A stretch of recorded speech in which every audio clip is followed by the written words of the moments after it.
धर्म के हो त र बुद्ध धर्म हामीले हाम्रो जीवनलाई सुख र शान्तिसँग नजिक गराउने उत्तम उपायको रूपमा बुद्ध धर्मलाई अनुसरण गरिरहेका छौँ र बुद्ध धर्म अनुसरण गर्नको लागि बुद्ध रत्न, धर्म रत्न, संघ रत्न तीनवटा रत्नहरूको शरणमा जानुपर्ने हुन्छ। यो तीनवटा रत्नहरूको शरणमा बुद्ध भनेको कुनै पनि व्यक्तिको नाम होइन रहेछ। हामीले राम्रोसँग बुझ्दै जाँदाखेरि बुद्ध भनेको हामीले बुझेको चाहिँ नेपालमा जन्मिनु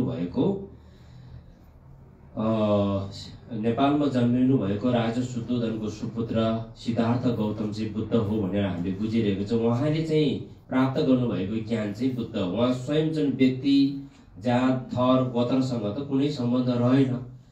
बुद्ध भनेको यस्तो चिज हो कि दुईवटा अर्थबाट बुझ्नुपर्ने हुन्छ। एउटा त्याग, एउटा प्राप्त। त्याग भनेको संसारमा भएको नराम्रो पाप कर्महरू, रिस, लोभ, अभिमान, घमण्ड, ईर्ष्या जस्तो नकारात्मक तत्त्वहरू एक रीति पनि बाँकी नरहेकन पूर्ण रूपमा त्याग गर्न सफल भएको अर्थ लाग्छ। त्याग भने सम्यक सम्बुद्ध भनेको चाहिँ नि बुद्धलाई त्यो सम्यक सम्बुद्ध, सम्यक भन्ने शब्दको अर्थ अब भोट भाषामा जोग्बी साङ्गे भनिन्छ। जोग्बी साङ्गे भनेको सम्यक सम्बुद्ध हो। सम्यक भन्ने शब्दको अर्थले एउटा त्याग, एउटा प्राप्त भन्ने बुझ्नुपर्ने हुन्छ। दुईवटा अर्थ लाग्छ। त्याग भनेको राग, द्वेष, मोह, ईर्ष्या, अहंकार जस्तो क्लेश र कुकर्महरू एक रीति पनि बाँकी नरहिकन पूर्ण रूपमा त्याग गरेको अर्थ लाग्छ। प्राप्त भनेको ज्ञान, गुण र हृदय शक्तिहरूको सम्पूर्ण गुण र लक्षणको तत्त्वहरूलाई एउटा पनि बाँकी नरहिकन पूर्ण रूपमा प्राप्त भएको अर्थ लाग्छ। त्यसकारणले सर्वज्ञ भन्यो हैन बुद्धलाई। त्यो चाहिँ हामी प्रत्येक मानवले त्यो ज्ञान प्राप्त गर्न सम्भव छ। हाम्रो चित्तको स्वभाव बुद्ध हो, भगवान हो, तर अज्ञानताको कारणले गर्दाखेरि हामीले भगवान, मेरो मनको स्वभाव, चित्तको स्वभाव भगवान हो भन्ने कुरा हामी सर्वसाधारणले सजिलैसँग बुझ्न सक्दैन, त्यसलाई अनुभूति गर्न सक्दैन। र हामीले गुरु कल्याण मित्रहरूको माध्यमबाट बिस्तारै प्रवचनहरू सुन्दै, ज्ञानको कुराहरू सुन्दै, सिक्दै गएपछि अनुभूति गर्दै जान्छ, हामीलाई थाहा हुँदै जान्छ। अनि हाम्रो सत्यको आँखा खोल्दै जान्छ। त्यसपछि हामीमा भएको अज्ञानताको भ्रमहरू हट्दै जान्छ। अनि मात्रै हामीले ओहो खास भगवानको तत्त्व भने कुनै बाहिर रूपमा नभइकन मेरो चित्तको स्वभाव नै वास्तविक भगवान हो। हाम्रो गुम्बाभित्र राखिएको 3 प्रकारको प्रतिमाहरू राखेको छ। बीचमा गुरु, बीचमा भगवान शाक्यमुनि बुद्ध, दायाँपट्टि पवचे ऋषि, बायाँपट्टि गुरु ऋषि राखिएको छ नि। यी 3 प्रकारको प्रतिमाहरू त हाम्रो श्रद्धा भक्ति प्रकट गराउने आधार र प्रतीक मात्रै हो। भगवानको प्रतीक हो नि यो त। यो स्वयं साक्षात भगवान त होइन। साक्षात भगवान हो भने अघिदेखि नै हामीले चढाएको प्रसादहरू त सबै ग्रहण गर्नु पर्थ्यो उहाँहरूले। हामीले ढोक गरेर चाहिँ हामीले सत्कार गर्दाखेरि उहाँहरू हाँस्नु पर्ने, उहाँहरू खुसी हुनुहुन्थ्यो होला। तर उहाँहरू साक्षात भगवान त होइन। उहाँहरू भगवानको प्रतीक हो। उहाँहरू चाहिँ हाम्रो श्रद्धा, हाम्रो वास्तविक भगवानले जगाउने माध्यम हो उहाँहरू चाहिँ। त उहाँ नै साक्षात भगवान हो। उहाँ नै साक्षात बुद्ध शाक्यमुनि हो। उहाँ नै साक्षात आर्य अवलोकितेश्वर हो। उहाँ नै साक्षात वज्र गुरु पद्म सम्भव हो भनेर चाहिँ श्रद्धा र भक्तिको जुन दृष्टि प्रकट गराउने जुन तत्त्व छ, हाम्रो चित्त छ, वास्तविक भगवान त त्यो पो हो त। खास गरी हाम्रो मनको स्वभाव चाहिँ वास्तविक भगवान हो। त्यसरी हामीले हाम्रो एउटा गाउँमा एउटा गुम्बा स्थापना गरेर हामी यो कुनै पनि व्यक्ति र कुनै समुदायको लागि मात्रै नभइकन विश्वकै सबै प्राणीहरूले सुख र शान्ति चाहिरहेको छ। सुख शान्ति प्राप्त गर्नेको माध्यम नै भगवान बुद्धले देखाउनु भएको मार्ग हो। जबसम्म यो मानव समाजमा बुद्धले सिकाउनु भएको जुन शासन सिद्धान्त रहन्छ तबसम्म मानवता, नैतिकता पनि जीवित रहन्छ। अनि सुख र शान्तिको आधार पनि जीवित रहन्छ। सुख र शान्ति प्राप्त गर्नेको आधार नै के हो? बुद्ध शाक्यमुनिले प्रतिपादन गर्नुभएको मार्ग हो। त्यो मार्गलाई धर्मको रूपमा हामीले अनुसरण गर्ने। बुद्ध ज्ञानको ज्ञानको स्वभाव हो र बुद्धले प्राप्त गर्नुभएको ज्ञान र हामी जस्तो सर्वसाधारण व्यक्तिहरूलाई पनि बुद्धको जुन तत्त्व ज्ञानलाई प्राप्त गराउनको लागि, निर्वाण प्राप्त गराउनको लागि देखाउनु भएको मार्ग चाहिँ के हो भने धर्म हो, मार्ग हो। त्यो मार्गमा हिँड्ने, त्यो मार्गलाई अनुसरण गर्ने जति पनि यात्रीहरू छन्, त्यसमा भिक्षु भिक्षुनीहरू, उपासक उपासिकाहरू जति पनि त्रिरत्नको शरणमा गएर बुद्धले देखाउनु भएको शील समाधि प्रज्ञाको शिक्षालाई अनुसरण गर्ने अनुयायीहरू हुनुहुन्छ, सबै सङ्घ हो। फेरि सङ्घ रत्न है, बुद्ध रत्न, धर्म रत्न, सङ्घ रत्न, यो 3 प्रकारको रत्नहरूको शरणमा गएपछि अनि हामी बुद्धिस्ट हुन्छौँ बल्ल चाहिँ। अनि त्यसमा बुद्धिस्टहरूको विशेषता फरक छ। बुद्धि चित्तको भावनामा आधारित रहेर हामीले जे काम र कर्महरू गर्दाखेरि पनि बुद्धि चित्तको भावनामा आधारित रहेर हामीले कर्म गर्छौँ। बुद्धिस्टहरूको, बौद्ध मार्गीहरूको विशेषता। त्यस कारणले हामीले पूजाहरू, प्रार्थनाहरू, जप ध्यानहरू गर्ने बेलामा पनि सम्झन थम्जे देवादम देवी युदम देनबर गुरुचिक भनेर पढ्यो नि। आकाशव्यापी सर्व प्राणीहरू सधैँ सुख र सुखको हेतुले परियुक्त हुन सकुन्। सम्झन थम्जे दुङ्गल द दुङ्गल युदम ढलबर गुरुजी। आकाशव्यापी मातारूपी सर्व प्राणीहरू दुःख र दुःखको कारणबाट सदाको लागि मुक्त हुन सकुन् भने यो 2वटा श्लोकभित्र भगवान बुद्धले प्रतिपादन गर्नुभएको 4 आर्य सत्यको सम्पूर्ण दर्शन, यानि कि भगवान बुद्धले 35 वर्षको उमेरदेखि 80 वर्षको उमेरसम्म निरन्तर सुनाउनु भएको उपदेशहरू, सबै उपदेशको सार यो 2वटा श्लोकले समेट्न सकिन्छ। हामी बुझ्न सक्यौँ भने यति गम्भीर छ यो 2वटा श्लोकभित्र। तर यो 2वटा श्लोकभित्र सुरुको सर्व प्राणीहरू सुख र सुखको हेतुले युक्त हुन सकुन् भने यो यसभित्र के हो? यो मैत्रीय बोधिचित्त हो। सम्पूर्ण प्राणीहरू दुःख र दुःखको हेतुबाट सदाको लागि मुक्त हुन सकुन् भने यो भावना चाहिँ के हो भने करुणा बोधिचित्त हो। करुणाको चित्त र मैत्रीको चित्तभित्र बुद्धले दिनुभएको उपदेशहरू, करुणा भनेको के हो त भने दुःख र दुःखको कारणलाई, दुःखको हेतुलाई पहिचान गरेर मनमा दयाको भाव जब प्रकट हुन्छ भने त्यो वास्तविक करुणा हो। मैत्रीय के हो भने सुख र सुखको कारणलाई बुझेर संसारको सबै प्राणीहरूले त्यो सुख र सुखको कारणलाई प्राप्त गर्न सकुन् भनेर मनबाट त्यो चाहना चाहिँ प्रकट गर्नु के हो? मैत्रीय हो। अब यो दुःख र दुःखको हेतु, सुख र सुखको हेतु भनेको के हो? हजुरहरू पढ्नु भएको अहिले त सजिलैसँग बुझ्न सकिन्छ। 4 आर्य सत्यको दर्शन छ नि भगवान बुद्धले प्रतिपादन गर्नुभएको। त्यो के हो? दुःख आर्य सत्य, समुदय आर्य सत्य, मार्ग आर्य, निरोध आर्य सत्य, मार्ग आर्य सत्य भनेर 4 प्रकारको आर्य सत्यको उपदेश भगवान बुद्धले दिनुभयो। भगवान बुद्धले दिनुभएको उपदेश त धेरै छ, हामीले एक जीवनमा अध्ययन गरेर अनुसन्धान गरेर त सकिँदैन। तर त्यसको सार मोटामोटी यसो हिसाब गर्दाखेरि बुद्धले दिनुभएको उपदेशको सार भनेको 4 आर्य सत्य हो। 4 प्रकारको आर्य सत्य भनेको के हो भने हेतु फलमा आधारित छ, जुन वैज्ञानिक अहिले 21औं शताब्दीको वैज्ञानिक सिद्धान्तले पनि के हो भने कुनै पनि वस्तु बिना कारण सिर्जना हुँदैन भन्ने तथ्यलाई स्वीकार्छ। बिना तथ्य कुनै पनि वस्तु, बिना कारण बिना हेतु कुनै पनि वस्तु निर्मित हुँदैन भन्ने कुरा त वैज्ञानिकले पनि स्वीकार्नै पनि बाध्य हुन्छ। भने बिउ बिनाको अन्न उत्पादन भन्ने हुन्छ भन्ने कुरालाई त कसैले पनि स्वीकार्दैन। हामीले खेतमा तोरीको बिउ छरेर पो फल खान पाइन्छ। हामीले मकैको बिउ रोपेपछि पो बल्ल मकैको फल उत्पादन हुन्छ।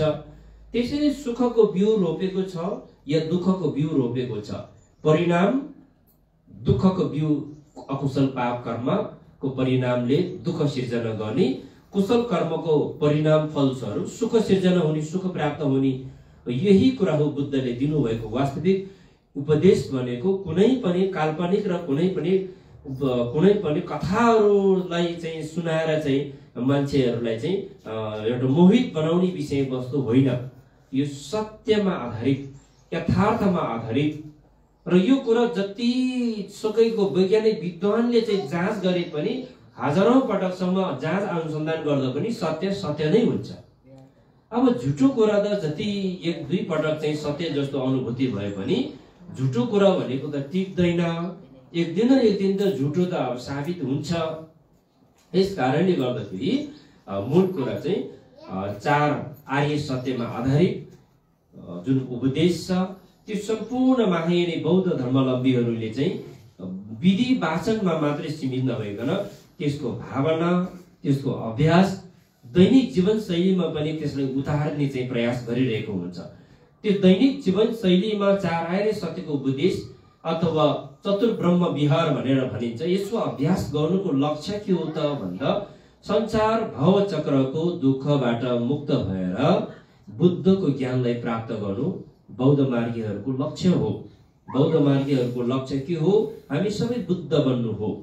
बुद्ध बन्न सक्यौं भने हामी यो संसारको दुःखको जीवन जिउनु पर्दैन। यो संसारमा त हामी कयौं पटक जन्म जुनीहरू पार गर्दा पनि हामीले संसारको दुःखलाई चिन्न सकेको छैन। अझै पनि दुःखलाई हटाउनको लागि दुःखको कारण पत्ता लाग्नु पर्छ।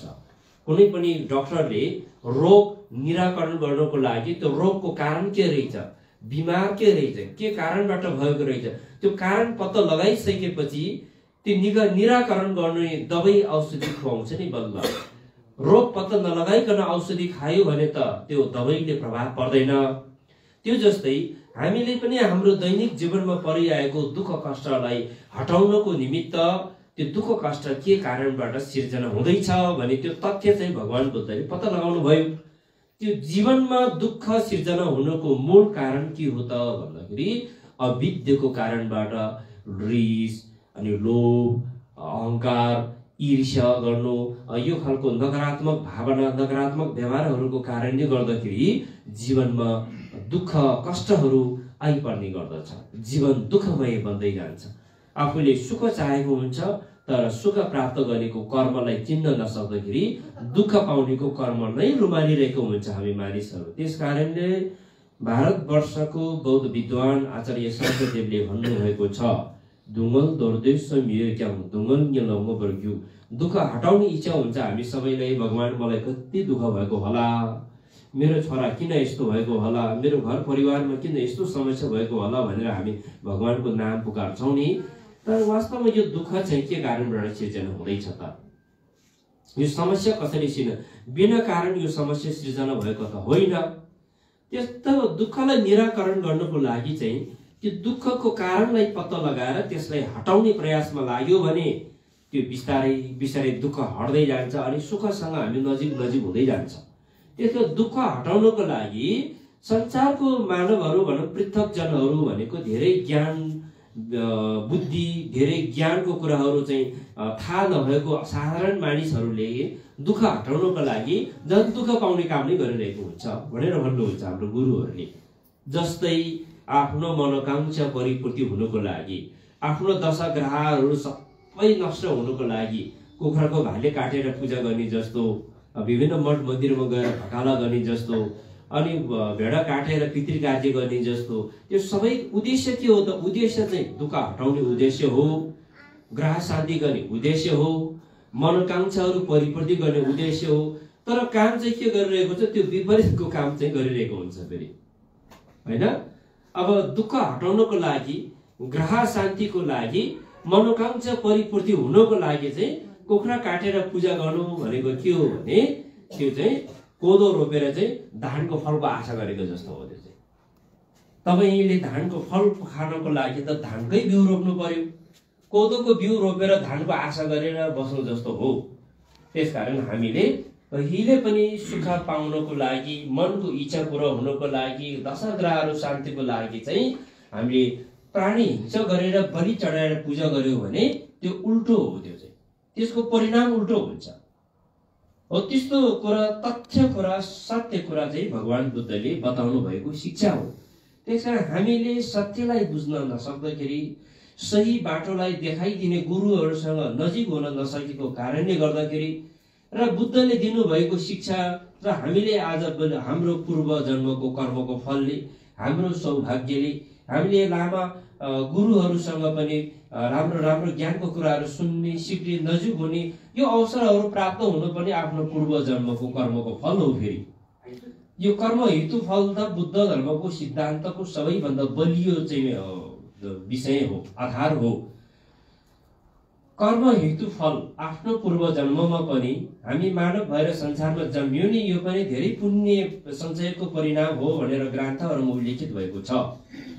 संसारमा जन्मेर मानव भएर जन्मेर पनि फेरि बुद्ध शाक्य मुनिले देखाउनु भएको जुन अहिंसा परम धर्मको सिद्धान्त प्रति आफ्नो श्रद्धा भक्ति जाग्नु, यो पनि आफ्नो पूर्व जन्मको कर्मको फल हो। फेरि हैन, आफ्नो पूर्व जन्मको कर्मको फलमा साँच्चै बुद्धहरू, गुरुहरू देख्दा दर्शन पाउँदा मनबाट नै प्रसन्नताको भावनाहरू उब्जेर आउने, खुसी जागेर आउने, आज त कति राम्रो दिन, आज यस्तो प्रवचन सुन्ने, गुम्बामा गएर दर्शन गर्ने भनेर मनबाट नै श्रद्धा भक्ति आस्था जागेर आउँछ भने त्यो व्यक्तिको मनमा चाहिँ बुद्धको चित्त, बुद्धको तत्त्व ज्ञानसँग नजिक नजिक हुँदैछ। यानि कि पूर्व जन्ममा उसले कुशल कुशल कर्म सञ्चय गरेको छ भन्ने कुराको सङ्केत हो। त्यो चाहिँ त्यो सङ्केत हो। र कर्मको फलले गर्दाखेरि के हुन्छ भने आज यहाँको हाम्रो गुम्बामा चाहिँ कार्यक्रम हुँदैछ, प्रवचन हुँदैछ भने थाहा भयो भने त्यो मनमा त्यो बुद्धको चित्त, पूर्व जन्मको कर्मको फल, यो धर्मसँग लगाव भएको व्यक्तिहरू त टाढा टाढाबाट पनि कुरा सुन्न साथै पनि घरको कामहरू सबै थाँते राखेर आइपुग्छ। जो पूर्व जन्मको कर्मसँग सम्बन्ध छैन र गुरु कल्याण मित्रहरूसँग सङ्गत छैन भने गुम्बासँगै टाँसेको घरको मान्छे पनि यहाँ आउँदैन। फेरि त्यस्तो हुन्छ, आचमै हुन्छ। फेरि गुम्बासँगै टाँसेको मान्छे पनि गुम्बाभित्र नछिर्ने पनि हुन्छ। फेरि यो भनेको के हो? कर्म हेतु फल हो। जस्तो खालको कर्म गर्यो उस्तै प्रकारको अनुभूति, उस्तै प्रकारको फल भोग्ने हो। त्यो चाहिँ त्यस कारणले उसको त्यो चाहिँ उसको दोष होइन, त्यो व्यक्तिहरूको दोष, उसको कर्मको दोष हो। त्यो चाहिँ उसको पूर्व जन्ममा उसले आज धर्मसँग नजिक हुने, गुरु कल्याण मित्रहरूसँग नजिक हुने, बुद्धको शासनसँग नजिक हुनेको त्यो कर्म, त्यो पनि यहाँ लेखेर आएको हुनु पर्यो नि त बिचारा। उसलाई मात्रै हामीले गाली गर्नु हुँदैन। त्यसकारण हामीले प्रार्थना गर्दाखेरि गुम्बामा आएर पूजा प्रार्थनाहरू गर्ने बेला, मननहरू गर्ने बेलामा जो मान्छे गुम्बा प्रति नकारात्मक भावनाले हेर्छ, नकारात्मक कुराहरू गर्छ गुम्बाको लागि, ती व्यक्तिहरूको मनमा करुणाको भावना जागेर आओस्, ती व्यक्तिहरूलाई भगवान बुद्धको आशीर्वाद प्राप्त होस् भनेर प्रार्थना गर्नुपर्छ। हामीले त झन् त्यो मान्छेलाई गाली गर्ने, त्यसको कुरा काट्ने, त्यो चाहिँ गुम्बामा आएन भने सबैले त्यसकै मात्रै कुरा काट, त्यो गर्नु हुँदैन। हामीले बरु त्यसको राम्रो होस्, प्रगति होस् र ती व्यक्तिहरू पनि गुम्बामा बुद्ध धर्मसँग त्रिरत्नको आशीर्वाद प्राप्त होस् भनेर हामीहरूले चाहिँ प्रार्थना गर्ने, भावना गर्ने। बुद्धिस्टहरूको विशेषता त्यो हो नि। हामी अलिक फरक प्रकारको विशेषताहरू छ हामी बौद्ध मार्गीहरूको। त्यस कारणले गर्दाखेरि यो कर्म हेतु फल अत्यन्तै महत्त्वपूर्ण कुरा हो हैन। साक्षात गुरु बुद्ध साक्षातको रूपमा मानिन्छ आफ्नो मूल गुरुलाई त बुद्ध धर्ममा, वज्रयानी बौद्ध धर्म, महायानी बौद्ध धर्ममा त आफूलाई ज्ञान सिकाउने गुरु भनेको त साक्षात बुद्धको रूपमा मानिन्छ हैन। बुद्धको पालोमा पनि कयौं थियो, भगवान बुद्धको पालोमा पनि अब आफ्नो पूर्व जन्मको कर्म हेतु फल नभएको व्यक्तिहरू त अब श्री लामा त के कुरा गर्नु, गुरु रूपमा चाहिँ बुद्ध शाक्य पनि आएर यसरी आशीर्वाद दिए पनि स्वीकार्दैन कोही मान्छे, त त्यस्तो पनि हुन्छ। त्यो आफ्नो कर्मको फल हो बिचारा। बुद्धको पालोमा पनि देवदत्त नाम गरेको एकजना भिक्षु थियो, जिन्दगीभरि आधी जिन्दगी बुद्धको चेला भएर बस्यो। अघि जिन्दगीभरि नै बुद्धकै चेला भएर बस्दा पनि बुद्धको कुरा काटेर हिँड्ने, त्यस्तो पनि हुन्छ हैन। किनभने उसको कर्मको फल थियो बिचारा। त्यो त्यस्तो प्रकारको एउटा नकारात्मक दृष्टिहरू मनमा जागेर आउनु चाहिँ हैन।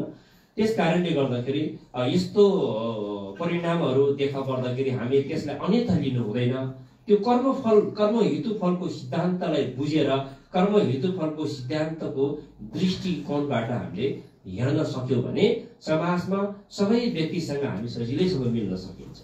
हामी बुद्ध धर्म अनुसरण गरे तापनि हामी सबै धर्म अवलम्बीहरूलाई, सबै धर्म अनुसरण गर्ने मानवहरूसँग हाम्रो राम्रो मानवताको सम्बन्ध राख्नुपर्छ। हामीले कहिले पनि भन्नु पनि हुँदैन बुद्ध धर्म नै सबैभन्दा राम्रो धर्म हो र बुद्ध धर्म अनुसरण गर्ने मान्छेहरू मात्रै चाहिँ बुद्ध भूमि स्वर्गमा जान्छ भनेर भन्ने होइन। धर्ममा आफ्नै विशेषताहरू छ, आफ्नै विधि विधानहरू छ। सबै धर्मको लाई सम्मान गर्ने, तर आफूले अनुसरण गर्ने अभ्यास गर्ने चाहिँ एउटा धर्म अभ्यास गर्नुपर्छ, एउटा धर्मको बाटोमा हिँड्नुपर्छ। एउटै मान्छे संसारमा भएको जति पनि धर्महरू छ सबै शिक्षालाई अनुसरण गर्छु भनेर त्यो सम्भव हुँदैन, त्यो साध्य पनि हुँदैन। त्यसकारणले किन भन्दाखेरि धर्मको सिद्धान्त परिपाटी विधि विधानहरू आफ्नो आफ्नै भएको हुँदाखेरि अनि हामीले अरूलाई सकारात्मक दृष्टिकोणले हेर्ने, सद्भाव राख्ने, धार्मिक सहिष्णुताको व्यवहार गर्ने, त्यो नै मानवताको सबैभन्दा उच्च चाहिँ संस्कार हो नि। त्यसकारणले आफ्नो कर्म हेतुफलको कारणले गर्दाखेरि एउटै आमाले जन्माएको 3 जना दाजुभाइ छ भने एकजना बुद्ध धर्मप्रति राम्रो श्रद्धा भक्ति आउने खालको स्वभाव पनि हुन सक्छ, एकजना फेरि अन्य धर्मप्रति लगाव हुने पनि हुन सक्छ। त्यसो भन्दैमा चाहिँ बाँच्ने झगडा गर्ने काम चाहिँ हामीले गर्नु हुँदैन। उनीहरूसँग पनि आफ्नो दाजुभाइको सम्बन्ध जुन छ, जुन जिम्मेवार छ, त्यसलाई त हामीले दाजुभाइकै जिम्मेवारको रूपमा निभाउने हो। धर्मको विषयलाई लिएर चाहिँ विवाद मचाउनु भनेको के हो भने यो धर्मको शिक्षा दीक्षाले मनको दृष्टिसँगलाई नछोएको व्यक्तिहरू चाहिँ अलिकति चाहिँ पाखरो सुर्केर झगडा गरिहाल्छ। किन भन्दाखेरि मेरो धर्म नै सबभन्दा ठुलो हो भन्ने हुन्छ हामी सर्वसाधारण मानिसहरूको बीचमा। सबै धर्मप्रति हाम्रो सम्मानको व्यवहार गर्ने, तर आफूले अनुसरण गर्ने धर्म चाहिँ आफू चाहिँ एउटा धर्मको मार्गलाई अवलम्बन गर्ने, अनुसरण गर्ने अभ्यास गरेमा हामी बुद्धिमानी हुन्छ र तपाईहरूको भावी सन्तानहरूलाई पनि राम्रो सुसंस्कारको प्रभाव पर्छ। हामी कुन हो त हाम्रो धर्म भन्ने कुरामै अन्योन्त भयो भने हाम्रो कारणले गर्दा हाम्रो भावी सन्ततिहरू झनै अन्योलमा पर्दछ। त्यस कारणले गर्दाखेरि यस सन्दर्भमा विशेष गरेर हुन त गुरुङ समुदाय मात्रै होइन, कयौं विश्वमा आज बुद्ध धर्म अनुसरण गर्ने हामी गुरुङ जातिहरूको कुरा मात्रै होइन। यहाँ त बुद्ध धर्म अनुसरण गर्ने जति पनि छ त्यो सबै जात जातिहरूको केन्द्र हो गुम्बा भनेको। भगवान बुद्ध त गुरुङको मात्रै होइन नि त।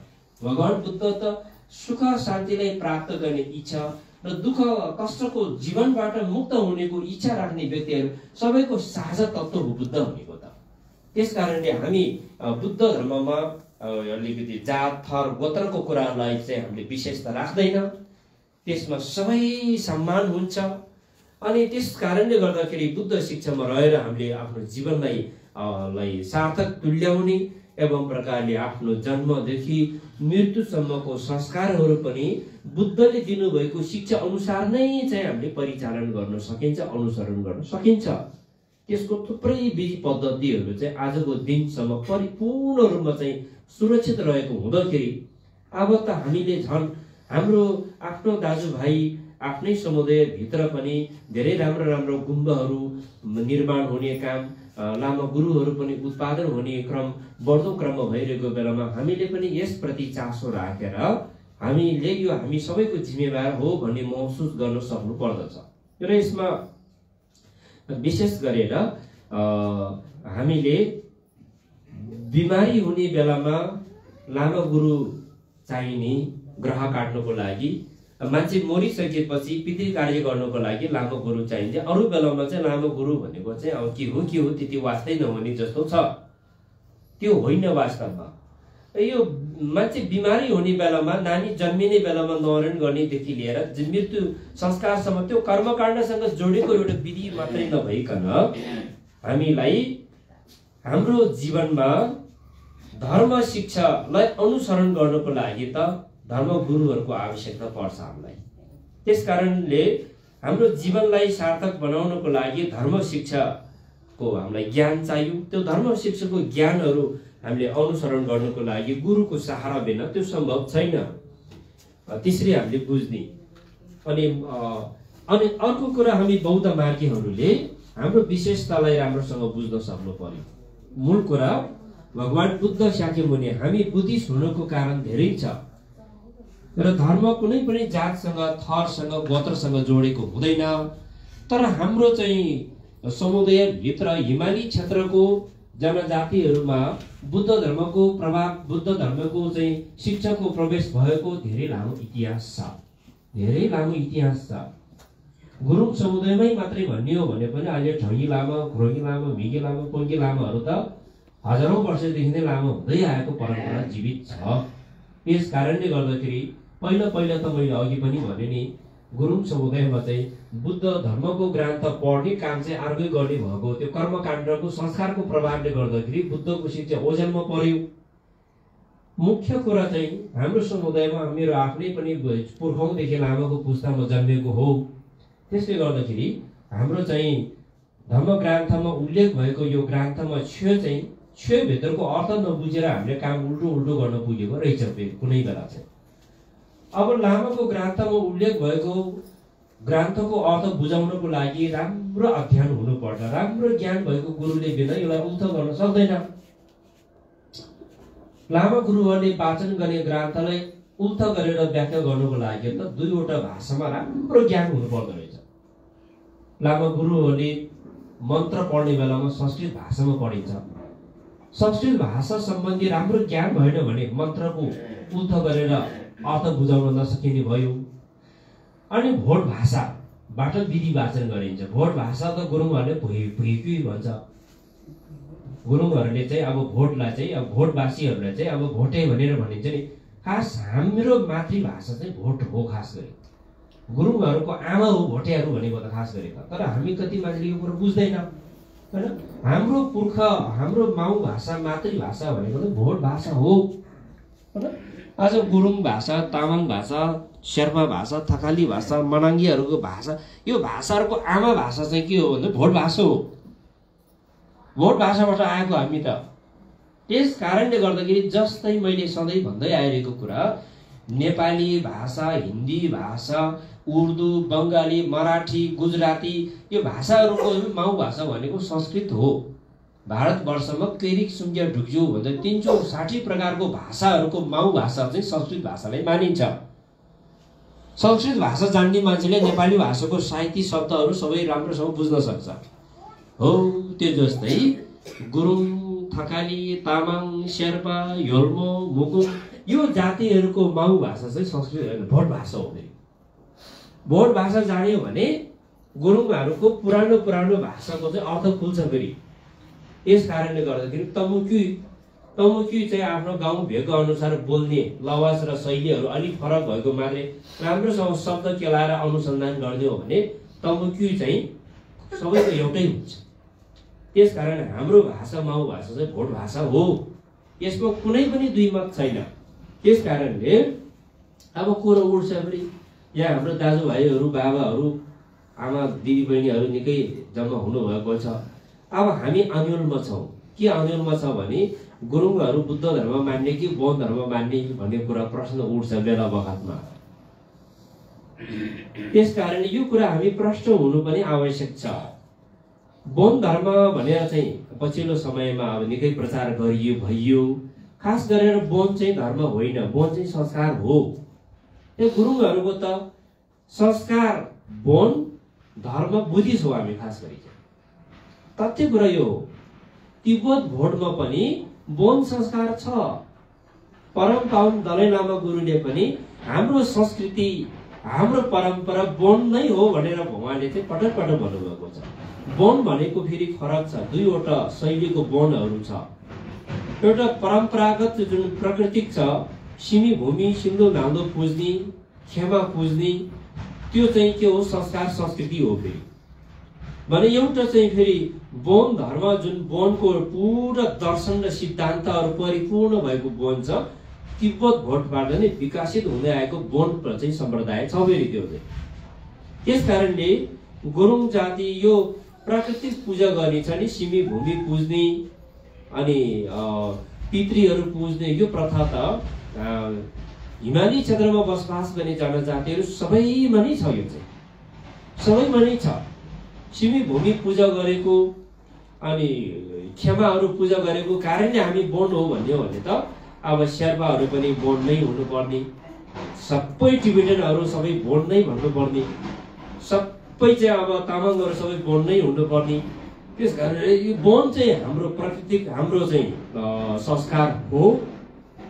हाम्रो संस्कार बौद्ध, हाम्रो संस्कार प्राकृतिक जुन बेला दर्शनको विकास, शिक्षाको विकास, विज्ञानको विकास भएको थिएन त्यति बेला हाम्रो पुर्खाहरूले चाहिँ आगोलाई भगवान मान्ने, पानीलाई भगवान मान्ने, माटोलाई भगवान मान्ने।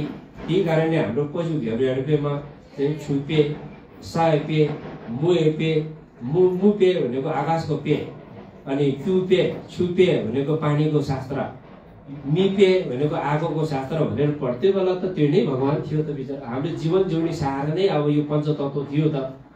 पञ्चतत्वलाई नै भगवान मान्ने त्यो त सबैभन्दा पुरानो प्राकृतिक संस्कार हो। पछि मानिसहरूमा एउटा चेतनाको विकास भयो, विज्ञानको विकास भयो, शिक्षाको विकास भयो, धर्मको विकास भइसकेपछि धर्म भनेको त्यो एउटा के हो भने विधान हो, संविधान जस्तो एउटा विधान हो नि। एउटा नीति नियमको विकास भइसकेपछि त्यो नीति नियमको चाहिँ दायराभित्र हिँड्ने चाहिँ प्रयास भयो मान्छेहरू। यदि चाहिँ एउटा नीति नियमको सिद्धान्तभित्र छिरेन भने के हुन्छ भने त्यो चाहिँ अब मान्छे पछि चाहिँ फरक संस्कार भइजान्छ फेरि। त्यस कारणले गर्दाखेरि वन धर्मावलम्बी भने तापनि अब वारी गाउँको छुट्टै, पारी गाउँको छुट्टै देखा पर्नुको कारण के हो, एउटा सिद्धान्त एउटा विधानको परिधिभित्र त्यो छिरेको छैन। त्यस कारणले गर्दाखेरि यो चाहिँ वन हाम्रो संस्कार हो, हाम्रो रीतिथिति हो, धर्म बुद्धिस्ट नै हो, बौद्ध धर्म हो भन्ने कुरामा भगवान बुद्ध नेपाल भूमिमा जन्मिनु भयो। आज विश्वमा बुद्धको शिक्षा र दर्शनको प्रभाव चाहिँ दिनौदिन प्रभाव पर्दै गइरहेको छ, वृद्धि हुँदै गइरहेको अवस्थामा छ। यस कारणले गर्दाखेरि नेपालमा नै जन्मिनु भएको बुद्धको शिक्षालाई अनुसरण गर्नु भनेको त हामी नेपालीहरूको लागि त कुनै नयाँ नौलो विदेशी धर्मै भएन यो त। यस कारणले पनि हामी चाहिँ नेपालमै जन्मिनु भएको शाक्यमुनि बुद्धको शासनलाई अनुसरण गरेको छौँ।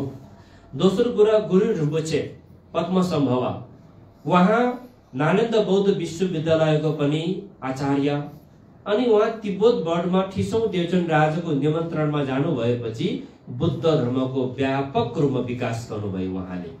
उहाँले विकास गर्नुभएको बुद्ध धर्म फरक शैली, फरक ढाँचामा हाम्रो प्राकृतिक सिमी भूमि सिन्धु नानो पुज्ने संस्कारलाई पनि यथावत राखेर बुद्ध दर्शनको समावेश गरेर उहाँले चाहिँ बुद्ध धर्म फरक ढाँचाले विकास गर्नुभएको कारणले उहाँको अतुलनीय योगदान रहेको छ। त्यस कारणले बुद्ध धर्म अवलम्बीहरूले सिमी भूमि पूजा पनि गर्ने, पितृलाई पनि पुज्ने, अनि यो सम्पूर्ण स्थानीय देवी देवताहरू, क्षेत्रपाल, धर्मपाल, नाग नागिनीहरू सबैलाई पुज्ने विधि चाहिँ यो पुरानो प्राकृतिक संस्कारलाई यथावत राखेर त्यसमा बुद्धको शासन र सिद्धान्तको उपदेशलाई समावेश गरिदिनु भएको कारणले वज्रगुरु पद्मसम्भवको कारणबाट चाहिँ फरक ढाँचाले बुद्ध धर्मको विकास भएको हो।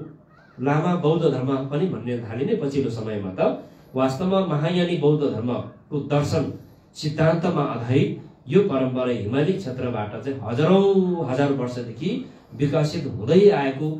यो कारणले पनि हाम्रो चाहिँ हिजो आजको नयाँ नौलो नभइकन हाम्रो पुरानो पहिला हाम्रो 7-8 पुस्ता अगाडिको जुजु पुर्खाहरूले पनि सम्झन थम्जे देवादङ देवी युदङ देनबर जुजु भनेरै पढ्दाखेरि त जगत संसारको सबै प्राणीहरू सुख र सुखको कारणले परियुक्त हुन सकुन्, दुःख र दुःखको कारणबाट सधैँको लागि मुक्त हुन सकुन् भनेरै पढ्ने। फेरि यता चाहिँ कुखुरा काट्ने, भैँसी काट्ने काम चाहिँ नछोड्ने। फेरि किन भन्दाखेरि विधि एकतिर काम गरे अर्कोतिर भयो।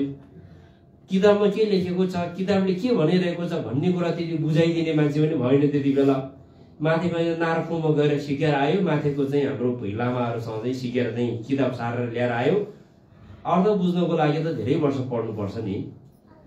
पहिलातिर त हाम्रो गाउँतिर त अब खोल्सामा चाँड डाँडामा गएर भकारीको बोर्ड बनाएर 3 महिना बजायो, छाम बस्यो गुबा बस्यो भनेपछि त पञ्चे बाजा बजारै ल्याउँथ्यो हामीलाई त, सबैले मान्ने। अब यसले चाहिँ मान्छे फाल्न सक्दै सक्दैन, अर्गुङ गर्न सक्दै सक्दैन भनेपछि गुरुङ जातिहरूको लागि त अर्गुङ गर्न सकिएपछि त ठुलो लामो भइगयो फेरि। खास गरी त त्यति अध्ययनले त किताबको अर्थ त बुझ्नलाई त धेरै अध्ययन चाहिन्छ। हामी अब सानै उमेरबाट लामो पढेको हो। हाम्रो परम पूज्य गुरु ढोङ पेडर रिम्पोछेको छत्र छायामा रहेर निकै वर्ष अध्ययन गर्नु अहिले पनि मैले केही पनि जानेको छैन। किताब खोलेर हेऱ्यो भने अझै पनि मेरो जिन्दगी त मैले सिक्नुपर्ने कुरा, बुझ्नुपर्ने कुरा, अनुसन्धान गर्नुपर्ने कुरा त अथाह छ अझै पनि। हामी सानै उमेरबाट आजको दिनसम्म 30 वर्ष जति भइसक्यो यो कपडा लगाएर अहिले पनि केही जानेको छैन। त्यो 6-7 महिना गुफा भइसक्दा के जान्दैन होइन। त्यो 6-7 महिना चाहिँ गाउँघरमा चाहिँ। त्यस कारणले गर्दाखेरि पछिल्लो समयमा हामीले बुझ्नुपर्ने कुरा के हो भने हामी अहिले पछिल्लो समयमा आफ्नै परम्परागत बाबुबाजेले जे गर्यो त्यही तरिकाको काम गर्यो भने त्यो चाहिँ गुरुङको वास्तविक तमुहरू गुरुङहरूको चाहिँ मौलिक संस्कार धान्ने लामा भनेर छुट्याएको छ। जो चाहिँ उच्च शिक्षा पढेर आएको छ त्यो चाहिँ टिबेटन संस्कारको लामा भनेर छुट्याइदिन थाल्यो पछिल्लो समयमा चाहिँ। यो हाम्रो गुरुङ समुदायको केही चाहिँ व्यक्तिहरूले चाहिँ यो नबुझेको कारणले गर्दाखेरि। तथ्य कुरो के हो भने हामी हाम्रै बाबुबाजेले गरेको जस्तो कर्मकाण्ड त हामीले पनि गर्न सक्छौँ, गर्न जान्छौँ। हाम्रो जुजु बाजेले गरेको जस्तै कर्म मात्रै सिक्नको लागि त 2-4 वर्ष सिके पनि हामी चाहिँ लामो भइगयौँ। हामीलाई पनि बाजा बजाएर स्वागत सम्मान त पाइसक्यो हामीलाई पनि। तर हाम्रै बाबुबाजेले परम्परागत रूपमा पढ्दै आएको को अर्थ बुझ्नको लागि त हाम्रै बाबुबाजेसँग मात्रै सिकेर त हुँदैन रहेछ। हाम्रै बाबुबाजेले आफूले पढेको को प्रत्येक शब्दको अर्थ बुझाइदिनु हो भने त हामी किन ठुल्ठुलो गुम्बामा पढ्न जानु पर्थ्यो, हामी किन उच्च शैक्षिक संस्थानतिर जानु पर्थ्यो।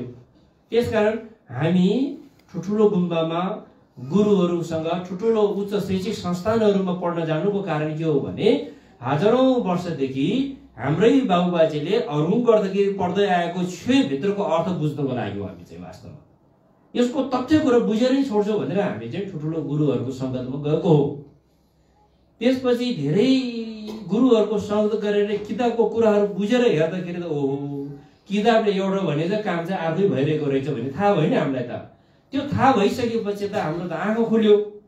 त्यसपछि यो यस्तो गर्नु हुँदैन, यस्तो तरिकाले गर्नुपर्छ भनेपछि फेरि गाउँका अलिकति चिबाहरू मिथ्यावाहरू त फेरि अलिकति ठुसी गयो। फेरि हामीसँग ठुसी गएको फेरि त्यो लामाहरूले चाहिँ के हो के गुम्बामा पढेर नयाँ कुरो ल्यायो भने हामीलाई त फेरि।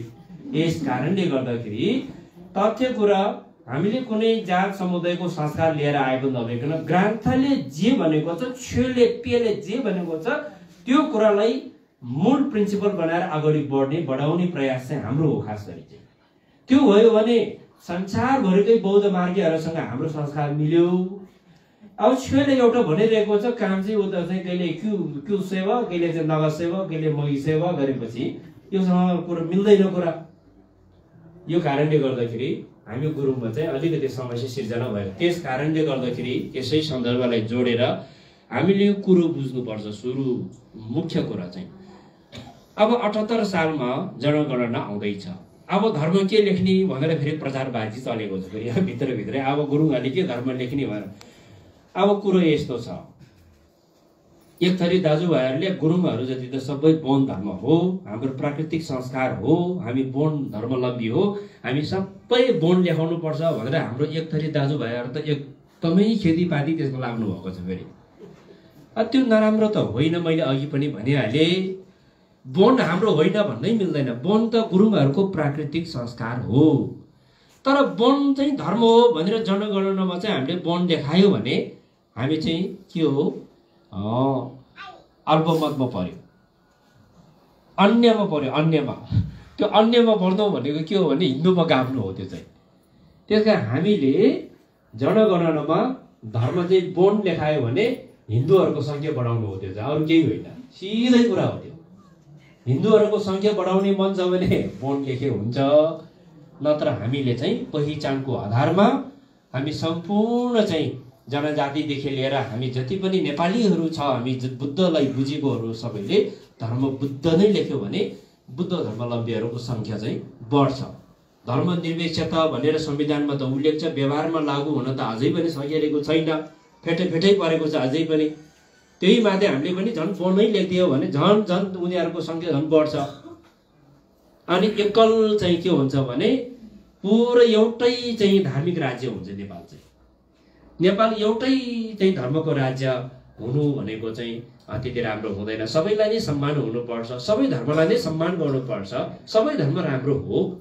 त्यस कारणले हामीले जनगणनामा चाहिँ बुद्ध नै लेख्यो भने बुद्धिमानी हुन्छ हामी, आफ्नो लागि पनि भावी पुस्ताहरूको लागि पनि। यो तपाईँहरूले विशेष सूचना जानकारी गराउन चाहन्छु। र एवं मैले अघि पनि भने हाम्रो चाहिँ हाम्रो लिपिको बारेमा पनि विवाद चलिरहेको छ। गुरुङ समुदायको लिपि छ कि छैन भनेर यो पछिल्लो समयमा तमु युलो संसदीय गुरुङ राष्ट्रिय परिषदले पनि मान्यता दिएर बुटोलबाट एकजना चाहिँ इन्डिया आर्मी रिटायर एकजनाले चाहिँ लेख्नु भएको क्षमा लिपि अहिले मान्यता दिएर देशभरिमै प्रचार भयो। भारत मित्र राष्ट्र भारत सिक्किमतिर त पठन पाठन पनि सुरु भएर राम्रै भइरहेको छ। त्यो पनि राम्रै एउटा मान्छेको खुबीको कुरा हो। तर यहाँतिर निकै चिन्तन मननको विषय छ। लिपिको कुरा गर्नु पर्दाखेरि गुरुङहरूको भाषालाई टिप्न सक्ने लिपि तमुक्युको उच्चारणलाई टिप्न सक्ने लिपि चाहिँ देवनागरी लिपि पनि होइन, रोमन लिपि पनि होइन। अहिले विकसित भएको क्षमा लिपिले तमुक्युको उच्चारणलाई साँच्चै टिप्न सक्छ त भन्ने कुरा पनि प्रश्नवाचक चिन्ह छ त्यहाँनिर फेरि। किनभने त्यसको त अब ग्रामर व्याकरण सबै परिपूर्ण हुनु पर्यो, शब्दकोशहरू सबै तयार पार्नु पर्यो, निकै नै धेरै नै चाहिँ होमवर्क गर्नुपर्ने कुरा छ त्यसको त अझै पनि। अब के छ भने हजारौं वर्षदेखि नै गुरुङ समुदायको लामाहरूले पढ्दै आएको छे उमी लिपिमा छ। यो उमी लिपिमा गुरुङहरूको भाषा, अब हामी के छ भने मेरो त बाबुबाजेहरू लामो भएको कारणले चाहिँ फेगार शोभा भनी पढ्छ, अब सेउ थिवा भनी पढ्छ। पहिला यो रूपबहादुर लामा भनी यतातिर आउँथ्यो, तपाईँहरूतिर अब बित्नुभयो बिचरा सिग्लेसको लामा, उहाँहरूले पनि पढ्छ। यो पुरानो गुरुङ लामाहरू छ। अहिले हाम्रो चाहिँ कृष्णबहादुर लामा काठमाडौँमा बस्नुहुन्छ, उहाँले पढ्छ गुरुङ भाषामा, तर लिपि त फेरि उमी लिपि पढ्छ। त्यो कुनै कुनै पेयहरू छ कि ह्योखुवा छेखुवा लखुवा पेयहरू चाहिँ गुरुङ भाषामा उमी लिपिमा भएको पेयहरू हो। त्यो पेयहरूमा चाहिँ हिजो गुरुङहरू लमजुङ कास्की यो सेरोफेरोमा कहाँ गुरुङहरूको पुर्ख्यौली थाक ठुलो नेजाहरू कता कता भन्ने कुरा चाहिँ त्यहाँ प्रश्न भएको हुँदा अनि गुरुङहरूको पुरानो भाषाहरू भन्नाले पुरानो भाषा भन्नाले कुन भाषालाई बुझ्नु पर्यो भन्दाखेरि पजु घ्याउरी पजुहरूले पढ्ने भाषालाई चाहिँ चौकी भन्यो। त्यो चौकी हामी तमुकी बोल्नेहरूले पनि अलिक बुझ्दैन, राम्रोसँग कान थापेर सुने पनि आधी त बुझ्ला आधी त बुझ्दैन। चौकीमा त पानीलाई छु भन्छ, फेरि हामीले क्यु भन्छ पानीलाई, होइन? त्यस्तो थुप्रै भाषाहरू छ। त्यो चौकीको पनि माउ भाषा त भुइक्यु नै हो नि, भोट भाषा नै हो फेरि। त्यस कारणले गर्दाखेरि हाम्रो माउ भाषा भनेको भोट सम्प्रदायको चाहिँ भित्र पर्छ। हाम्रो चाहिँ लिपि भाषा रहन सहन सबै माथि मुस्ताङको जोमसोमदेखि माथि गयो भने कागबिनी आउनुभन्दा पहिला एउटा खोला बग्छ त्यहाँ। तपाईँहरू जोमसोम मुक्तिनाथ जानेहरूले थाहा छ होला। जोमसोम एयरपोर्टदेखि माथि गयो भने चाहिँ माथि कागबिनी भन्दा अलिक तल चाहिँ पन्ते खोला भन्ने एउटा खोला बग्छ। त्यो खोला चाहिँ बेला बेलामा चाहिँ अरू बेलामा चाहिँ हिउँदोमा सानो हुन्छ, बर्खामा कोही बेला पुल घर मान्छे सब लगाइदिन्छ। त्यो खोला चाहिँ बौलाउँछ कि बेला बेलामा हो। त्यो खोलाको सिरान खोज्दै गयो भने माथि चाहिँ लुब्रा मार्सा भन्ने ठाउँमा पुग्छ। त्यो लुब्रा मार्सा भन्ने ठाउँ चाहिँ गुरुङहरूको अहिले जति पनि घेब्रीहरू छ, हाम्रो घेब्रीहरू सबैको गुरुहरू चाहिँ लुब्रा मार्सा हो। लुब्रा आयो अब घेब्री आयो नि भन्छ नि। घेब्री त लुब्रा नगएको घेब्री त घेब्री हुँदैन खास गरी। अनि त्यो लुब्राबाट बगेको पानी लुब्रा मार्छ प्रभु छु भन्छ नि पछि घेब्रीहरूले पनि। त्यो पानीलाई चाहिँ त्यो खोलादेखि त्यो पन्त खोलादेखि माथि बस्ने जातिहरूले पानीलाई छु भन्छ, त्यहाँदेखि तल बस्ने क्यु भन्छ। छु र क्युको सीमा त्यहाँ छ, हेर्नुहोस् तपाईँहरू बुझ्न चाहनुहुन्छ भने, होइन? अब त्यहाँको व्यक्तिहरू के हो, त्यहाँबाट नै विभिन्न ज्ञान विद्याहरू संस्कारहरू पद्धतिहरू सिकेर आएको चाहिँ गुरुङ समाजमा अहिलेसम्म पनि विद्यमान छ।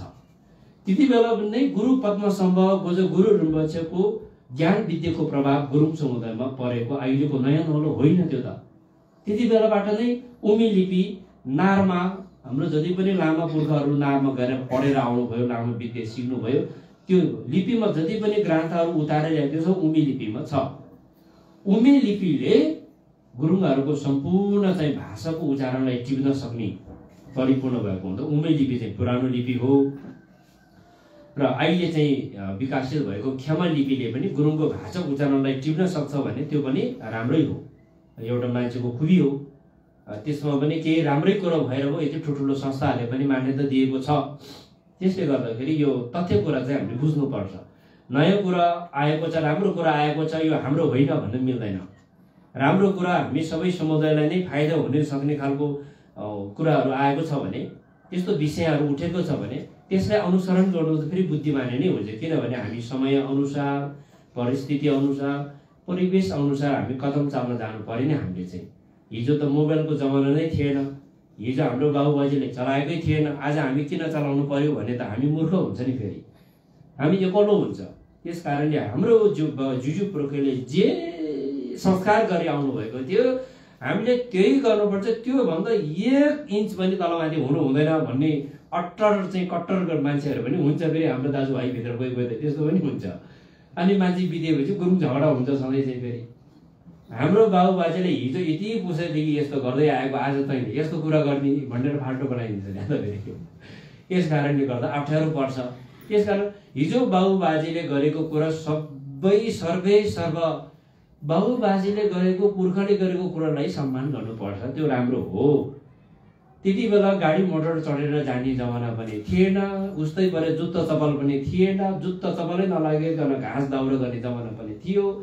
अब त्यो बाबुबाजेले जे संस्कार गरी आएको थियो त्यही संस्कार भन्दा 1 इन्च पनि तलमाथि गर्नै हुँदैन भन्ने मान्छे चाहिँ किन जुत्ता लगाएर हिँड्नु पर्यो, किन गाडी चढेर हिँड्नु पर्यो, किन प्यान्ट सर्ट लाउनु पर्यो? त्यस कारणले गर्दाखेरि समय अनुसार हामी परिवर्तन हुनुपर्छ, समय अनुसार हामी परिमार्जन हुनुपर्छ, परिवर्तन हुनुपर्छ भनेर बाबुबाजेलाई हेला गर्ने कुरा त होइन नि। फेरि त्यसलाई त्यसरी बुझ्नु हुँदैन।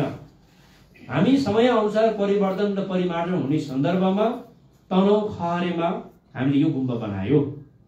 गुम्बा बनाउनु पर्छ र बुद्ध शिक्षाको अनुसरण गर्यो भने हाम्रो समाजमा शिक्षाको, ज्ञानको, सुसंस्कारको विकास हुन्छ। रूढिवादी परम्पराहरू, कुसंस्कारहरू, विकृति, विसङ्गतिहरू न्यूनीकरण हुँदै जान्छ भन्ने कुरा त पहिले त अब त्यो थाहा थिएन। त्यस कारणले हामीले बुझ्दै बिस्तारै राम्रो गुरुहरूको कुराहरू सुन्दै यो समय अनुसार, समयको माग, परिवेश र परिस्थिति अनुसार कदम चाल्ने सन्दर्भमा यो गुम्बा स्थापना गरेको हो। यसरी बुझ्नु पर्यो। यो गुम्बा स्थापना गर्नु के हाम्रो आजीमा हाम्रो पुर्खाहरूले हामीले अपमान गरेको हो त होइन। हाम्रो पुर्खाहरूको झन् शान बढ्छ यसले। हामीले जति पनि हामीलाई जन्म दिनुभयो, कर्म दिनुभयो, कयौं पुस्तको पितृहरू, उहाँहरू पनि खुसी हुनु पर्यो खास गरी। अनि उहाँहरूको लागि आज हामीले चाहिँ पुण्य राम्रो कर्म गरेको हुन्छ। पितृको लागि बत्ती चढाएर, धूप चढाएर प्रार्थना गर्दैमा पितृको ऋणको भार त तिर्दैन। जसले बाबा आमाले देखाएको चाहिँ राम्रो संस्कारमा हिँड्यो, जसले राम्रो चाहिँ भगवानले देखाएको बाटो अनुसारको कर्म गरेको, भगवान खुसी हुन्छ, पितृ खुसी हुन्छ। त्यस कारणले पूजा गर्नु भनेको के हो भने आफू सदाचारी बन्नु, आफू नैतिकवान बन्नु, आफू अनुशासित बनाउने एउटा प्रक्रिया हो नि त्यो त। त्यो आफू अनुशासित नबन्ने, आफू चाहिँ नैतिकवान नबनी, आफ्नो जीवन शैलीलाई चाहिँ नसुधार्ने, अनि जीवन शैलीलाई नसुधारिकन धेरै पूजाहरू भगवान मात्रै भनेर पनि खासै त्यसले प्रभाव पर्दैन, फाइदा त छैन। यस कारणले गर्दाखेरि हामी हाम्रो जीवन शैलीलाई परिवर्तन परिमार्जन गर्ने सन्दर्भमा बुद्धले दिनुभएको शिक्षा, शील समाधि शिक्षाको प्रज्ञालाई अनुसरण गरेर हामी आफू पनि जीवनलाई सार्थक बनाउने र हाम्रो कारणले गर्दा हाम्रो परिवार, आफ्नो कारणले गर्दा परिवार समाजलाई नै बुद्ध शिक्षाको माध्यमबाट सुसंस्कार सिकाउने, नैतिकवान बनाउने, अनि यसको प्रभावले गर्दाखेरि सिंह मानव समाज भने शान्तिको विकास भएर जाने त्यो सम्भावना अत्यन्त बलियो आधार रहेको हुँदा बुद्धले दिनुभएको शिक्षाको आधारमा हामीले गुम्बा स्थापना गरेर हामीले जन्म मृत्यु संस्कारहरू पनि बुद्धले दिनुभएको शिक्षाको आधारमा त्यसमा केही आफ्नो मौलिक रीतिथितिलाई पनि जोडेर अगाडि बढ्नुपर्छ। हामी आफ्नो मौलिक रीतिथितिलाई पनि समय अनुकूलता, संस्कार र धर्मग्रान्तको विधि अनुकूलता जोड्न मिल्ने संस्कारलाई पनि जोडेर लैजानु पर्छ। हाम्रो जुजु बाजेले गरेको सबै संस्कार गलत हो भन्नु हुँदैन। कति संस्कार त भविष्यमा जति विज्ञानको विकास भए पनि ती कुराहरू चाहिँ एकदमै महत्त्वपूर्ण भए त्यस्तो कयौं संस्कारहरू पनि छ। ती संस्कारहरूलाई हामीले सधैँ जीवित राख्ने प्रयास गर्नुपर्दछ। त्यसकारण हाम्रो वेशभूषाकै कुरा गरौँ, हामी गुरुङहरूले बोल्ने भाषाकै कुरा गरौँ, हाम्रो रहन सहनकै कुरा गरौँ, ती कुराले चाहिँ हामीलाई पहिचान दिइरहेको छैन। अघि भर्खरै हामी बाहिर खाना खाने बेलामा हामीले चरसको थालमा खाना खायो के अरे, त्यो पनि गुरुङहरूको पहिचान दिन्छ। त्यो एउटा थाल बडोले समेत पनि यो गुरुङ रहेछ भनेर झल्काउँछ। त्यस्तो थुप्रै चिजहरू छ नि। त्यस कारणले जोगाउनु पर्ने कुराहरूलाई जोगाउने हो। जुन कुराहरू समय सान्दर्भिक छैन, परिस्थिति सान्दर्भिक अनुकूल त छैन र परिवेश अनुकूल त छैन भने ती कुराहरूलाई बेलामै चाहिँ हामीले बुद्धि पुर्याएर त्यसलाई परिमार्जन गर्ने, परिवर्तन गरेर अगाडि बढ्यो भने हामी सबैको चाहिँ हित त्यसमा छ, विकास त्यसमा छ। हाम्रो भावी सन्ततिहरूलाई हामीले हाम्रो धर्म सिकाउनु पर्छ, हाम्रो संस्कार सिकाउनु पर्छ भनिरहेको छौँ। त्यो धर्म सिकाउने, संस्कार सिकाउने केन्द्र भनेको गुम्बै हो। खास गरेर चाहिँ गुम्बाबाटै सिक्नु हामीले।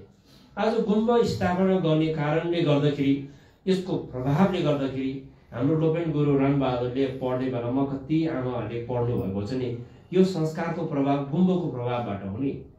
बुद्ध धर्मको प्रभावबाट आज यो विकास भएको छ, यो परिवर्तन भएको छ। यति ठुलो चाहिँ उपलब्धि चाहिँ भएको छ। यो ठुलै उपलब्धि हो नि। पहिला त माला जप्ने आमाहरू गाउँ गाउँमा कोहीले माला जपेको देख्यो भने यो फलानाले त बक्सी सिकेको चाहिँ क्या हो, के मन्त्र सिकेछ भन्ने समुदायको मान्छे हो नि हामी त। अहिले मलम पाठ खर पढ्दाखेरि त कति विकास भयो त, कहाँबाट कहाँ खुड्को मार्यो त हामीले त, धेरै फड्को मार्यो नि। अझै पनि धेरै फड्को मार्नु बाँकी छ। तर त्यसको लागि हतार गर्नु हुँदैन। गुम्बा अहिले यो अवस्थासम्म बनाउनु भएको छ, तपाईँहरूले निकै दुःख गर्नुभएको छ। अब सरकारले पनि गुम्बालाई पनि एकल धर्म मात्रै नभई सबै धर्मले बनाउन खोजिरहेको संरचनाहरू पनि राष्ट्रकै संरचना भएको हुँदा तपाईँहरूले पहल गर्नुपर्छ। साथसाथै अहिले हाम्रो लामो बुद्धिमान घले 3 वर्षको गुफा साधना गरेर आउनु भएको छ। उहाँ चाहिँ हाम्रै लामा, तपाईँहरूले चाहिँ उहाँलाई चाहिँ साथ दियो भने उहाँले पनि आफूले जीवनमा अब 60 वर्ष पुगिसक्नु हो बिचरा। अब रहेको जीवन चाहिँ बुद्ध धर्ममा लागेर धर्मको सेवा गर्ने, धर्म अनुयायीहरूलाई चाहिँ आफूले जानेको कुराहरू सिकाएर धर्मको सेवा गर्ने भनेर चाहिँ धर्ममा समर्पित भएको हुँदाखेरि हामीले चाहिँ उहाँलाई चाहिँ साथ दिने, उहाँलाई माया गर्ने, उहाँलाई सम्मान गर्ने, त्यो हामी सबै बुद्ध मार्गीहरूको कर्तव्य हो। त्यस कारणले गर्दाखेरि अहिले कति ठाउँमा गुम्बा त बनाएको छ, गुम्बा बनाउनु पर्छ भनेर फेरि गुम्बा रेखदेख गरिदिने लामा गुरुहरू पाउनु पनि गाह्रो छ। त्यसकारण उहाँ लामाले चाहिँ अब एकदम 3 वर्षको गुफा साधना गर्नु भनेको निकै ठुलो त्याग तपस्याको कुरा हो। एउटा परिवार भएको लामा फेरि त्यो पनि बिचरा कति धेरै ठुलो त्याग तपस्या गरेर उहाँले चाहिँ दुःख गरेर गुफा गरेर आउनु भएको छ। अनि बेला बखतमा हाम्रो लोपेन रणबहादुर गुरु आउनुहुन्छ, तपाईँहरूलाई सिकाउनुहुन्छ, मलम पाठ पनि तालिम दिनुभएको छ। त्यस कारणले गर्दाखेरि त तपाईँहरूको यो प्रगति, यो उपलब्धि चाहिँ निकै चाहिँ राम्रो प्रशंसनीय छ। उहाँ गुरुको पनि धेरै ठाउँमा जिम्मेवार पर्दै गएको छ। जहाँ जहाँ उहाँ गएर मलम पाठहरू सिकाउनु भएको छ, त्यहाँको आमाहरूले मलमहरू पढ्ने गाउने भएको छ। यो एक ठाउँमा मात्रै होइन, धेरै ठाउँमा हुँदै गएको छ। धेरै ठाउँमा चाहिँ सङ्ख्या बढ्दै गएको छ। गत साल हामी पूर्व पश्चिम अभियान यात्रामा हामी यो गुम्बामा आयौँ। हामी थुप्रै लामो गुरुहरू आएको थियो। सबैजनालाई मिठो खाना खुवाएर पठाउनु भयो नि तपाईँहरूले, हामीले बिर्सेको छैन होइन। त्यति बेला चाहिँ कति हाम्रो आमाले मलम पाठहरू गाएको देख्यो। यहाँ यस्तो ठाउँमा पहिलो कुरा त यो बाटो हिँड्दाखेरि यो यहाँनिर चाहिँ बुद्धिस्ट छ, यहाँ लामो गुम्बा छ भन्ने कुरा कसैले पनि सोच्दैन रहेछ पहिले यस्तो ठाउँमा होइन। अहिले बुझ्दै जाँदाखेरि 130-35 घर त गुरु मात्रै छ भन्नु सुन्दाखेरि त हामी त जिल्लै पर्दो रहेछ। यति धेरै मान्छे रहेछ यहाँ चाहिँ। अब यहाँ त हाम्रो त फेरि साइनो केलाउँदै गयो भने सबै आफ्नै मान्छे मात्रै पर्छ गुरुको त। त्यसले गर्दाखेरि सबै हामी आफ्नै मान्छे मात्रै हो। अनि उहाँ गुरुले चाहिँ धेरै ठाउँहरूमा पहिलो भोटे ओडारमा पनि उहाँले नै मलम पाठ पढ्ने सिकाएर सुरु गर्नु भएर त्यस्तो छ। बिचमा उहाँ काठमाडौँमा काम धेरै भएर उहाँ अलिकति ग्याप भयो भने आमाहरू फेरि बिस्तारै बेर सङ्ख्या घट्दै सचाइतिर जाँदै गर्छ फेरि। त्यही भएर उहाँ चाहिँ आउँदै गर्नुपर्छ है। उहाँ पनि आउँदै गर्नुपर्छ। गुरु चाहिँ आउने अलिक कम भयो, 6-7 महिना ग्याप भयो भने यहाँ फेरि हाम्रो आमा दिदी बहिनीहरूको मन साह्रै कमल हो। एउटाले केही मिठो केही नयाँ नौलो कुरा गरिदियो भने त्यतै चाहिँतिर चाहिँ बगिजाने कि फेरि बगिजाने। त्यो समस्या चाहिँ जताततै छ। त्यस कारण हामीलेमै अघि पनि भने नि सबै धर्मलाई सम्मान गर्ने, नमस्कार हजुर भन्ने छोडिदिने होइन। अब उसकै पछि लागेर त साध्यै छैन। एकजना मान्छेले बुद्ध धर्म पनि मान्ने, हिन्दू धर्म पनि मान्ने, सबै मान्ने त सम्भवै छैन नि त्यो त। त्यस कारण सबैलाई सम्मान गर, विरोध कसैको पनि नगर। सके चाहिँ प्रशंसा गर, नसके विरोध चाहिँ पटक्कै नगर। विरोध गर्ने मान्छे भनेको आफूले बन्चो राख्नु हो। हाम्रो दाजुभाइहरू एक त होइन लामा त देख्नै नहुने कोही कोही त साह्रै नै भोटे भने हामीले त हामी गुरुङ त भोटे भन्छ भोटेहरू त हाम्रो बाबुबाजेहरू हो, हाम्रो पुर्खा हो, हाम्रो माता पिताहरू, खास हाम्रो सन्तान। मैले भने नि हाम्रो भाषा खोज्दै गर्ने हाम्रो आमा चाहिँ भोट भाषा हो। हाम्रो सन्तानको चाहिँ गुरुङहरूको पहिचान, गुरुङहरूको जुन हिजोको माइग्रेटको चाहिँ रुट हेर्दै गयो भने हाम्रो चाहिँ एउटै हो खास गरी। त्यस कारणले गर्दाखेरि चाहिँ हामीले चाहिँ भोट भाषामा छुए पढेको छ, टिबेटन भाषामा पढेको छैन होइन। टिबेटन भाषा भनेको भोट समुदायको, हामी गुरुङ समुदाय जस्तै एउटा समुदायले बोल्ने एउटा बोलीचाली भाषा हो नि, त्यो भोट भाषा। भोइके भन्छ यसलाई, भोइके भनेको भोट भाषा हो। त्यो भोट भाषामा गुरुङहरूले भोइके भन्छ, भोट भाषामा भोइके भन्छ। भोइके चाहिँ पढेको छ छुए, त्यही भोट भाषामाबाट विकसित भएको चौकीमा पशु ढेब्रीले पढेको छ गर्दाखेरि यो चाहिँ हाम्रो हो खास गरी। यसरी हामीले बुझ्नु सक्नुपर्छ, बुझाउनु सक्नुपर्छ।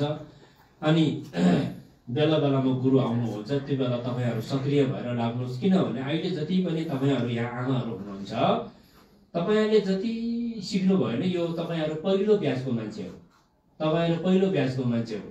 अब तपाईँहरूले जनाउनु भएको छोराछोरीहरू, नाति नातिनीहरू छ नि, उहाँहरूले तपाईँले सिक्नु भएको यो संस्कारले धान्नु पर्यो। फेरि धान्दै बल्ल यसरी पुस्ता तपाईँहरूले त इतिहास रच्नु भएको छ नि। तपाईँहरूको पालामा गुम्बा बन्यो, तपाईँहरूको पालामा मलम पाठ पढ्न सिक्यो, तपाईँहरूको पालामा बुद्ध धर्मको जग बसाल्यो, तपाईँहरूले कति ठुलो चाहिँ ऐतिहासिक काम गर्नुभयो।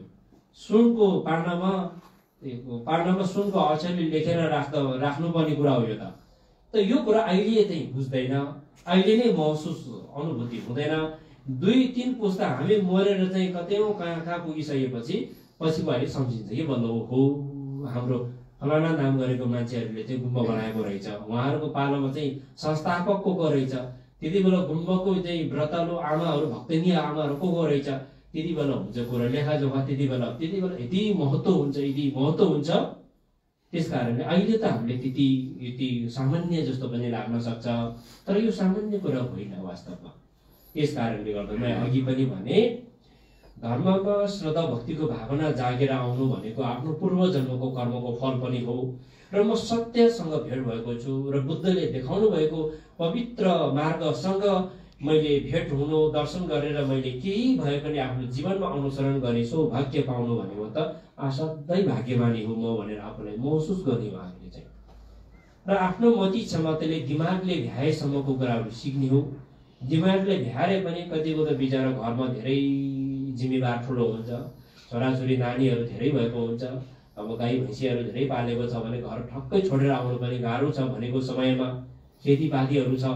त्यसकारण आफ्नो घरको जिम्मेवार परिस्थिति सबै कुरालाई सन्तुलन मिलाएर धर्म गर्ने हो। हामीले चाहिँ धर्म गर्ने भनेको घर परिवार, श्रीमान श्रीमती गुम्बामा धर्म गर्ने भनेको आफ्नो श्रीमानलाई चट्टै छोडिदियो भनेको त होइन नि त, आफ्नो छोराछोरीलाई छोडेर बिचली बनाउनु त भएन। त्यस कारणले आफ्नो घरको जिम्मेवारलाई पनि यथावत राखेर धर्मको शिक्षालाई अनुसरण गर्ने उपायहरू धेरै छ। बुद्ध धर्म भनेको उपायको खानी हो फेरि यस्तो छ फेरि होइन। अब एकदमै घर परिवार धेरै भएर घरबाट एकछिन पनि फुर्सद नपाउने मान्छेले के धर्म गर्ने नहुने त, धर्म गर्नै नसकिने हो त? सकिन्छ। त्यस्तो व्यक्तिको पनि धर्म गर्ने उपाय छ फेरि।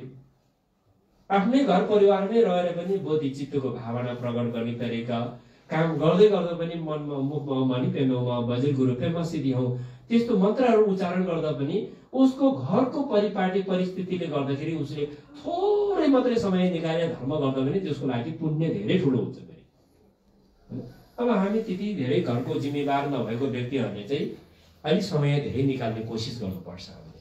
अनि धर्मको कोसिस अब अहिले चाहिँ सजिलो छ। अहिले युट्युबमा धेरै गुरुहरूको प्रवचन सुन्न सकिन्छ। तपाईहरूले अहिले त प्रवचन सुनाउनको लागि गुरुहरू नै साक्षात रूपमा भेटेर कार्यक्रम नै राख्नुपर्ने आवश्यकता पनि छैन। आजभोलि त तपाईहरूले युट्युबमा चाहिँ सर्च गरेर हेर्यो भने धेरै गुरुहरूको प्रवचन पनि सुन्न सक्छ। अनि सामाजिक सञ्जाल मार्फतबाट पनि धेरै बुद्ध धर्मको ज्ञानको कुराहरू सिक्न सक्ने।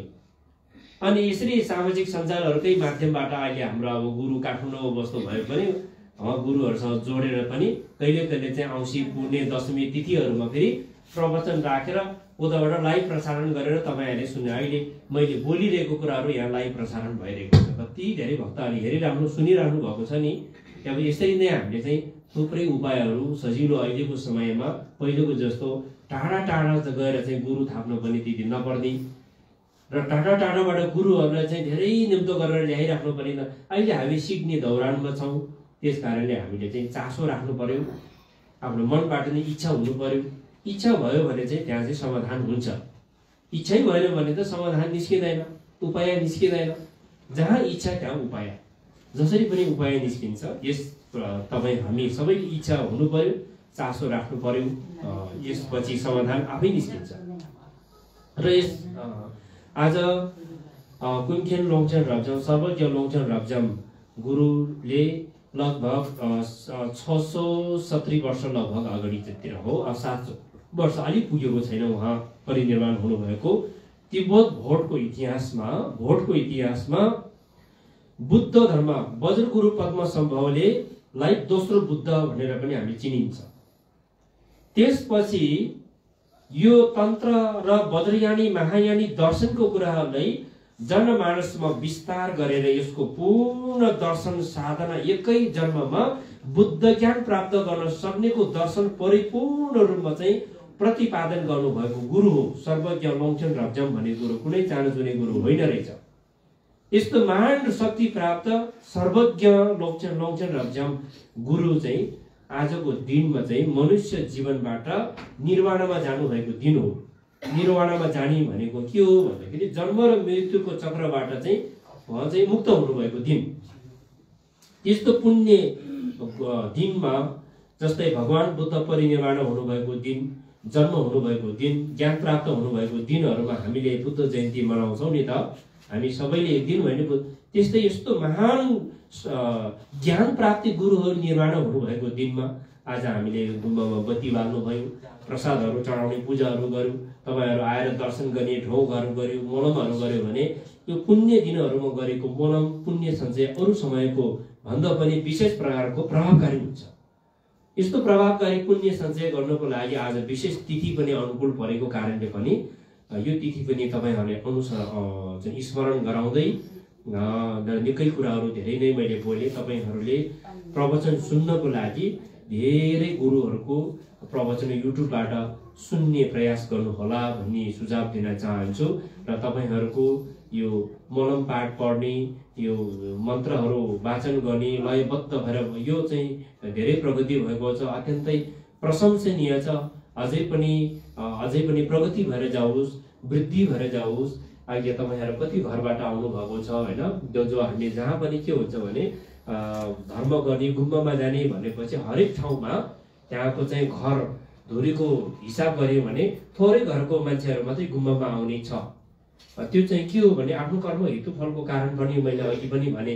त्यस कारण बिस्तारै हामीले अरू हाम्रो दाजुभाइहरू, हाम्रो चाहिँ अरू इष्टमित्रहरू र अरू चाहिँ गुरुमै हुनुपर्छ भन्ने छैन। अरू अन्य समुदायको दाजुभाइहरूलाई पनि हामीले गरेको कार्यक्रममा हाम्रो गुम्बामा सहभागिता जनाउन सक्यौँ भने उहाँहरू पनि पुण्यको भागीदार बन्छ नि। उहाँहरूलाई गुम्बामा ल्याएर चाहिँ दर्शन गराउन सक्यौँ भने हामीले पनि पुण्य सञ्चय गर्ने अवसर प्राप्त भयो। यसरी हेर्नुपर्छ। हामी त एकपटक प्राप्त भएको मानव जीवनमा त हामीले लुट्ने हो। के लुट्ने भन्दा पुण्य लुट्ने हो। फेरि नहुने कुरा लुट्ने होइन, फेरि पाप लाग्छ। पुण्य लुट्ने हो। हामी चाहिँ पुण्य लुट्नुमा चाहिँ हामी चाहिँ कम्मर कस्नुपर्छ। पुण्य लुट्नेको उपायहरू धेरै छ। अरूको कामलाई मद्दत गरेर, सेवा गरेर होइन, यस्तै अरूलाई अघि सारेर बरु अब पछाडि बसेर पुण्य लुट्ने तरिका धेरै छ। त्यसरी चाहिँ हामीले आजको दिनमा पनि पुण्य सञ्चय गर्न पाएका छौँ। भविष्यमा यो गुम्बामा म 3 पटक, यसपटक पनि गर्दा 3 पटक आइपुग्यो। फेरि पनि पटक पटक आउने संजोगमा चाहिँ यता आउने बेलामा पस्नेछु, तपाईँहरूसँग भेटघाट गर्नेछु भन्दै तपाईँहरूको गुम्बा निर्वाणाधीन अवस्थामा छ। आज यतिको चाहिँ कार्यक्रमहरू गर्न सक्ने अवस्थासम्म पुर्याउनु भएकोमा तपाईँ सम्पूर्ण गुम्बा समिति, सम्पूर्ण चाहिँ शुभचिन्तक दाताहरू सबैलाई हार्दिक साधुवाद प्रकट गर्न चाहन्छु।